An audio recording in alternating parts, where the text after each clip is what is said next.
Okay. It's a rescue type. There are some. So, Yeah. Joe, so the reason I say that, and the reason I say that, and I got Yeah. sensitive, I'm sorry.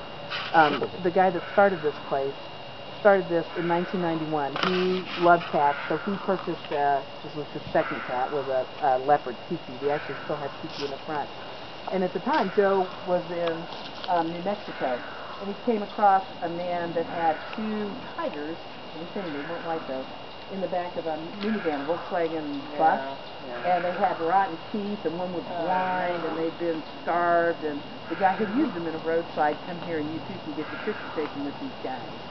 And Joe realized what a horrible situation they were in and reported this guy to the authorities, and these two cats became his first rescue.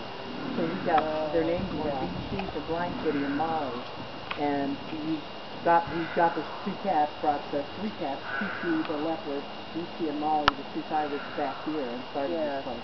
So that's why. You know, what we're talking about is there's a place down there that supposedly is rescue type thing. Right. There are like over 40 rescue facilities like the guy this. That took our picture is the guy that Look at the poor thing.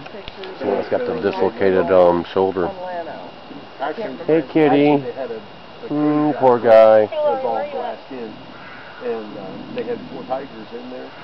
Makes you wonder if he was in pain or anything. To speak it out to you, was the Jay Leno show with this guy on there. Look at his tail's screwed up too. Stand between 2 platforms and hold the stick up over his head, and one of the tigers in that pen jumped over Jay Leno.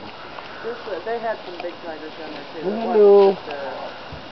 Yeah, so we've got one this with is one of her. the biggest rescues. we are one of the biggest producers. We're not I don't know what I don't know this guy. We're not in any of it, so all of them will come back to us, because that's all that was. We're not in the cat business here, so we do not sell, and we do not buy, and we do everything we can to avoid breeding.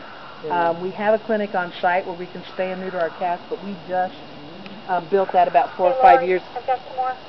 Okay. Thank you. We got about 4 or 5 years ago, so we can do a lot of that on site. We've had a few problems, a few cats being born here. We try to avoid it. In this enclosure, this is another black leopard. This is Sinbad. Sinbad has a permanently dislocated shoulder and a really crumpled up tail. Don't know much about Sinbad's story. Sinbad's owner came to us. Sinbad came from Texas, and his owner passed away without leaving any provisions for Sinbad. And what we think is Sinbad was probably used for breeding. A lot of these leopards are used for breeding and for their coats. They're part of the fur industry.